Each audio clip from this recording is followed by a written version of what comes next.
Hello all. So in today's session, we are going to solve this worksheet, class 7 maths worksheet, spanning these following chapters: lines and angles, exponents and powers, the triangle and its properties. So this is quite a long worksheet. We'll solve every question. So for the ones that we have to start with, I have written these questions, but shortly, when we are through with some of these short questions, I'm going to display the question on the board.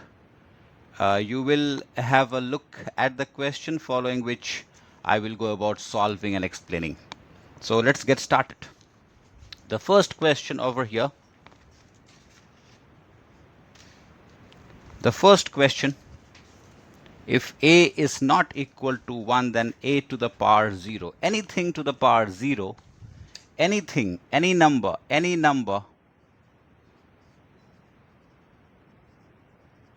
to the power 0 is 1. And therefore, B is the correct answer. Correct answer choice. Which of the following is the value of m? So here we'll have to apply the law of exponent, which is a to the power m divided by a to the power n is equal to a to the power m minus n. We know this already. So in this case, we have 6m minus of minus 3 will come to 6 to the power 5. If the bases are the same, the exponent will be equal. So in this case, this comes to m plus 3 is equal to 5, and therefore m comes to 2. So the correct answer choice is D. For question number 3, whenever we are required to find the multiplicative inverse of something, let's first get sorted with that number. 9 minus 2, 9 to the power minus 2 rather, is equal to how much? This is equal to 1 to the power 9 square. So this is 1 to the power 81. And therefore, the multiplicative inverse of 1 by 81 is equal to 81. So this is the answer choice. Now, one thing before we get on to the next question, as I said, first get sorted with the number, the original number, which in this case comes to 1 by 81, and then it will become easy and less confusing, shall I say, to find the multiplicative inverse.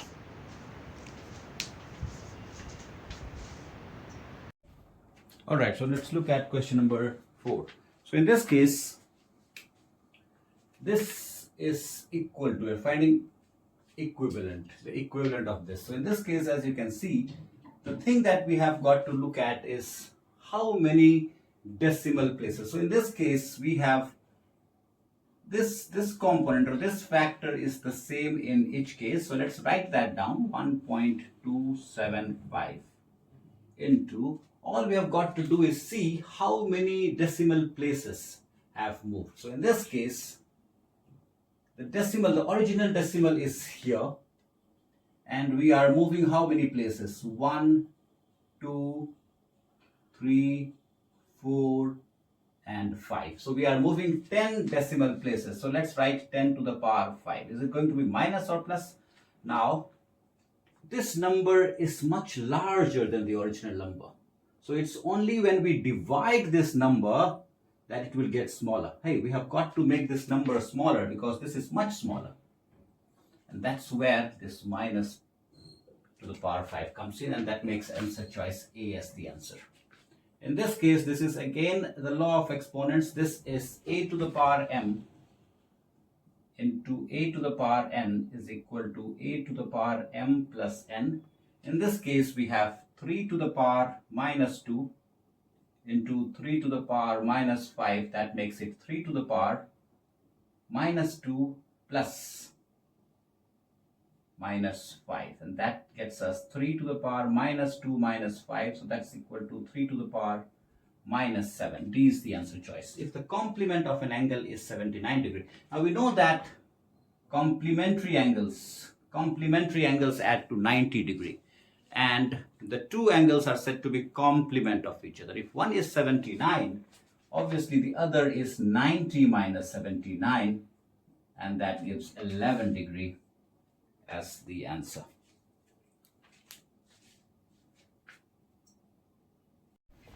Now in question number 7, which of the following is false? A is equal to B. So the answer choice A, angle A is equal to angle B is correct. They are vertically opposite angles. So A is correct. Let's see B. D is equal to C. B, angle D is equal to angle C is also right, and it's the same reason, vertically opposite angles. Vertically opposite angles. C, angle A plus angle D. C, angle A plus angle D is equal to 180 degrees, also right. They form a linear pair. A and D, they are adjacent and they are supplementary, and hence they form a linear pair. So let's look at the answer choice D. Angle A is equal to angle D. Angle A is equal to angle D. With the given information, we cannot conclude that angle A is equal to angle D, and therefore this is the wrong choice, which makes this as our answer choice. Question number 8. From the given figure, the value of A. Now in this case, as you can see, these two are on a straight line, so they are supplementary and they are adjacent. So these two form a linear pair. So 3A plus 5 plus 2A minus 25 is equal to 180 degree. Give the reason. They form a linear pair.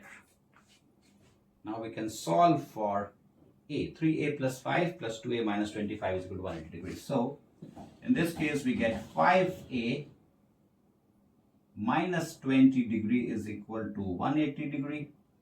That gets us 5A is equal to 180 plus 20 will make us 200. And therefore, A is equal to 200 by 5. And that is 40 degree. And therefore, the answer choice is C. 8 is C. The sum, question number 9, the sum of interior angles on the same side of a transversal. Now, this question is incomplete. I have made it complete.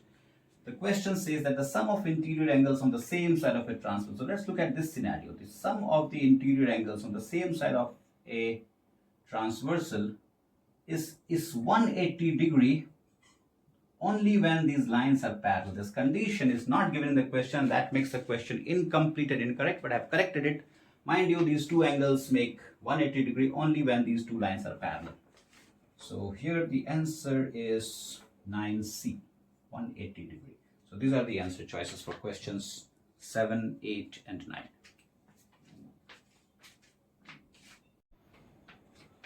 Now in question number 10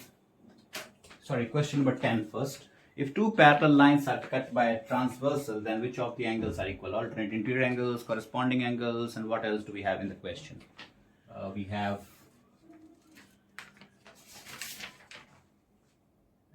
co-interior angles are supplementary. So all of the above is the answer. All answer choices are right. So answer choice D is the one to go with. 10, D is the answer.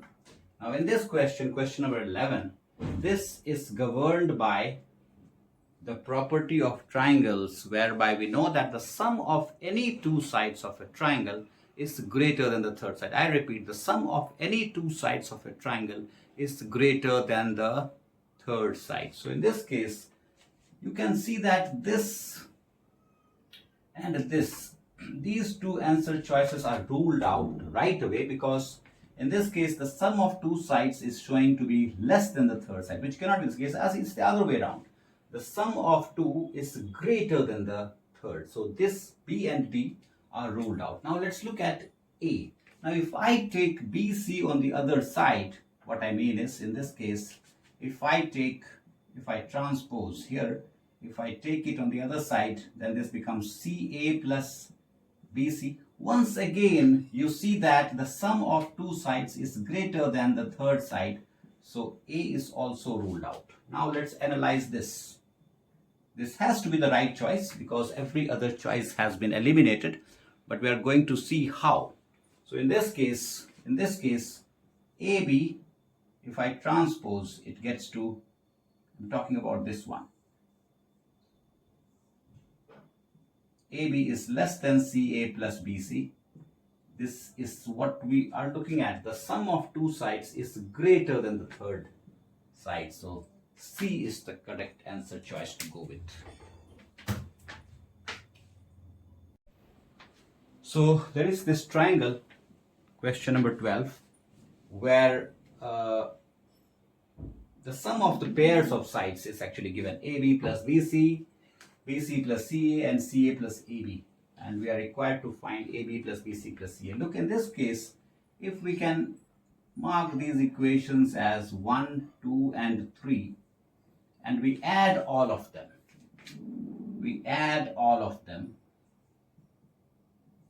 you will see that we get AB plus BC plus CA plus AB, plus BC plus CA plus CA plus AB comes to the sum of the RHS. So it's 10 plus 12 plus 16. 10 plus 12 plus 16. Now you'd see that every side occurs twice here, AB and AB. So that gets us twice of AB. You have the BC appearing or occurring twice, so that makes it 2BC. And you would see that CA also comes in twice, so that gets us 2CA, and that becomes 38. Quick check, yes, 38. So that makes it what?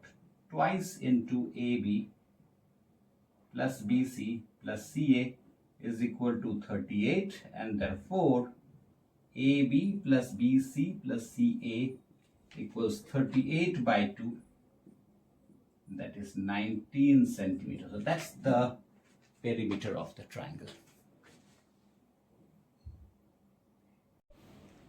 So let's solve these three questions. In question number 13, the information that we have is angle A is 20 degrees more than angle C.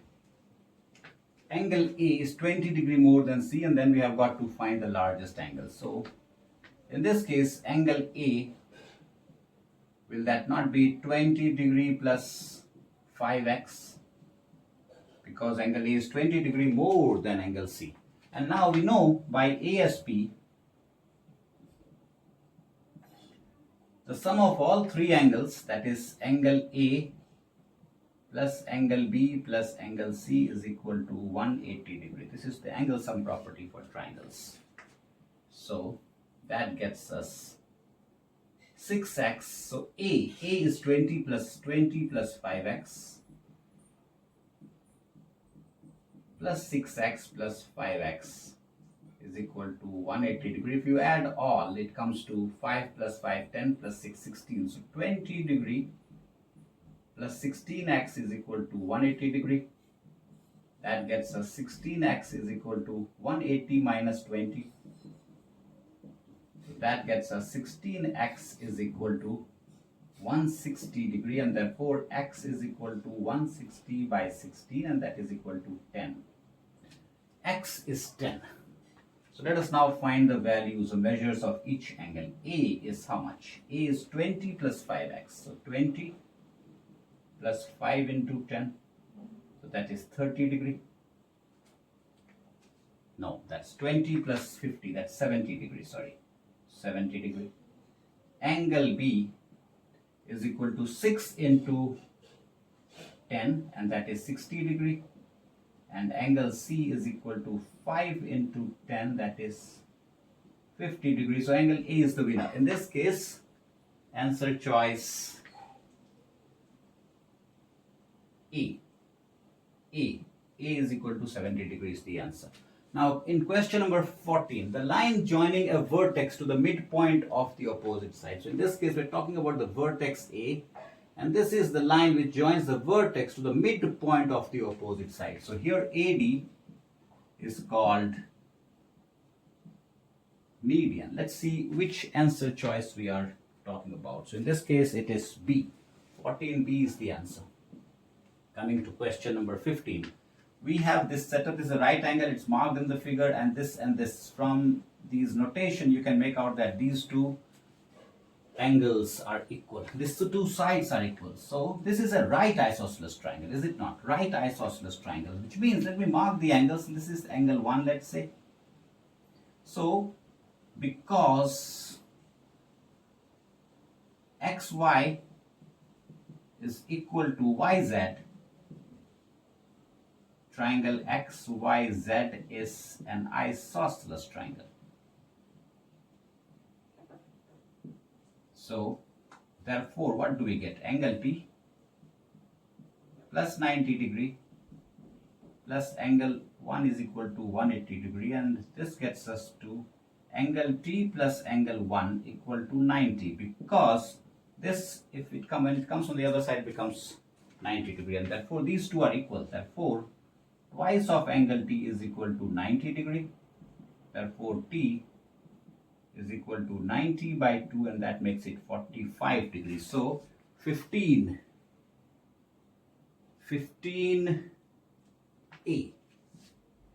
is the correct answer to go with over here, because both of these are equal, being an isosceles triangle. Instead of angle T plus angle 1, I can well write this as twice of angle T, because these two are equal, and that's how I get the value of T as 45 degree.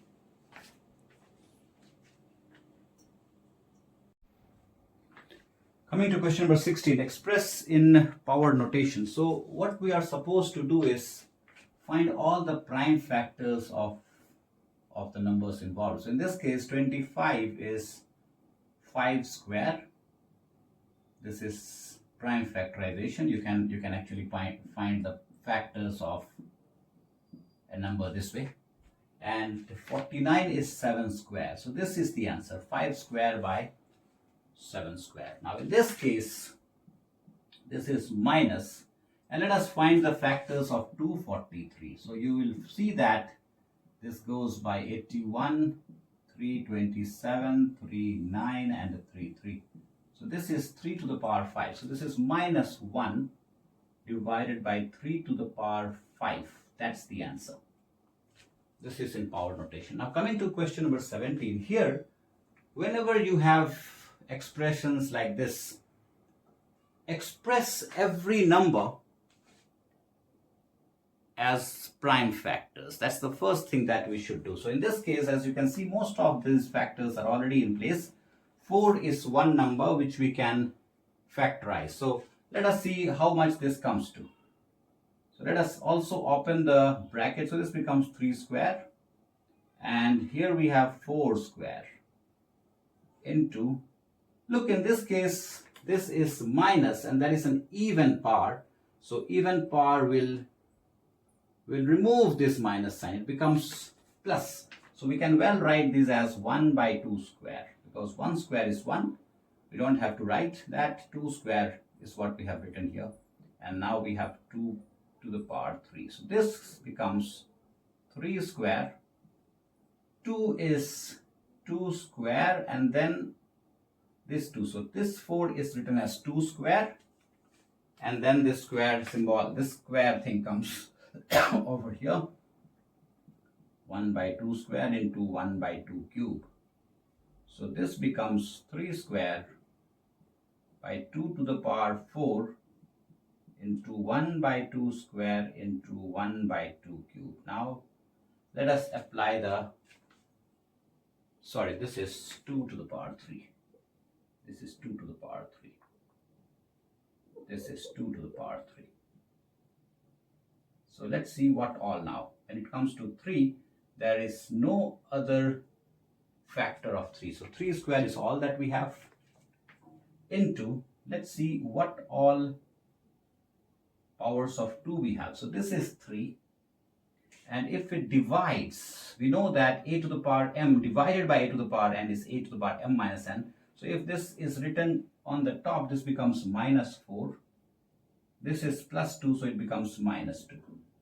So this becomes 3 square into 2 to the power 3 minus 6. So it's 2 to the power minus 3, which can be written as 3 square divided by 2 cube, and that gets us 9 divided by 8 as the answer. Write the exponent law that we have used here. A to the power m divided by a to the power n is a to the power m minus n.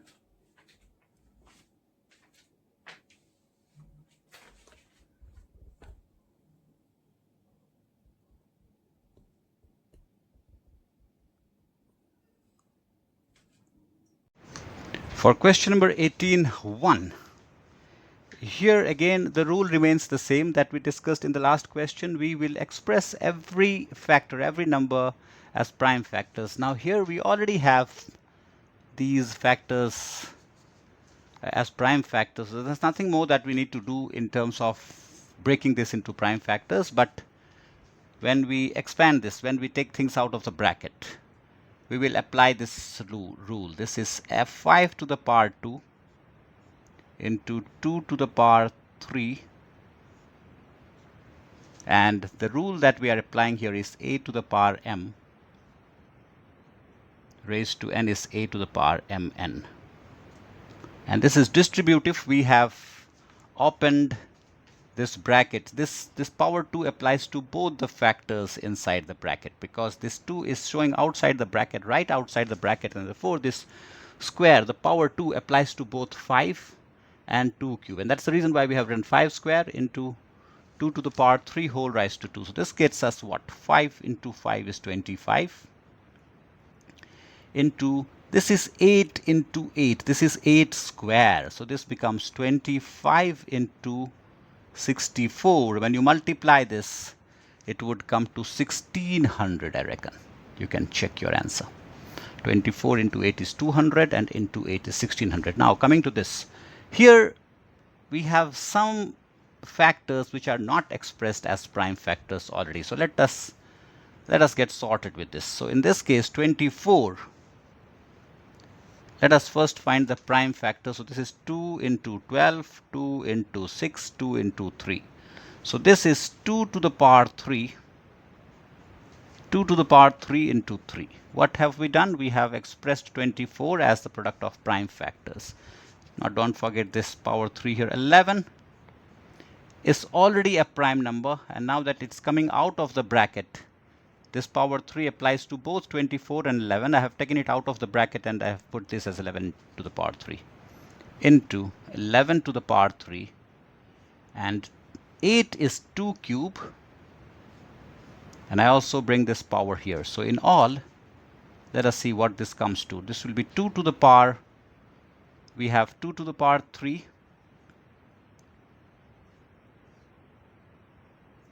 so this power 3 applies to both of these factors. 3 to the power 3, 11 to the power 3 into 11 to the power 3 by 2 to the power 3 into 3 is 9. Don't miss out on writing the rule. A to the power m to the power n is equal to a to the power mn. I'm continuing this from here. So here we get 2 to the power 9 into 3 cube by 11 to the power 3 into 11 to the power 3 by 2 to the power 9. So this will cancel each other out. 2 to the power 9 and 2 to the power 9 will cancel each other out, and we are left with 3 cube, which comes to 27. So 27 is the answer to question number 18.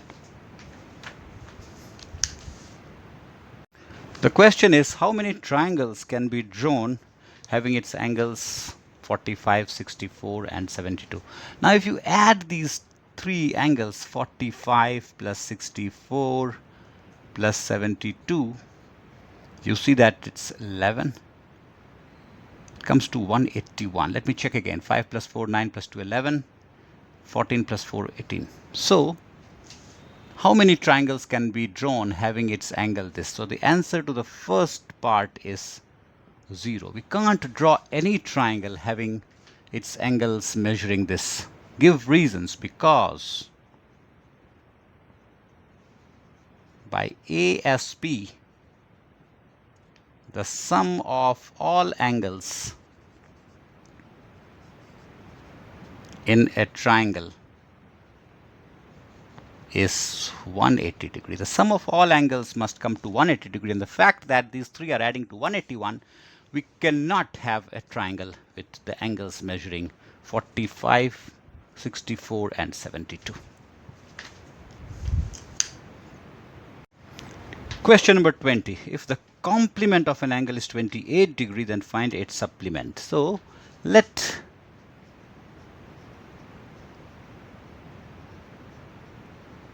the complement, if the complement of an angle, so let the angle be x degree. So it's given that its complement is 28. Now we know that an angle along with its complement add to 90 degrees. So two angles are called complementary angles when they add to 90 degree, and one is said to be the complement of the other. So here the complement of an angle we have taken as x. Therefore x plus 28 degree comes to 90 degree, and that way you can find x, which is 90 minus 28, and this will come to 62 degree. So 62 degree is the angle, mind you. We haven't found the answer yet. What about its supplement? Therefore, supplement of x will be 180 degree minus x, because two angles are supplementary when they add to 180 degrees. So here the angle we have found out as 62. What will be its supplement? So that is equal to 180 degree minus 62 degree, and that is equal to 118. So 118 degree is the answer. That's our final answer for question number 20.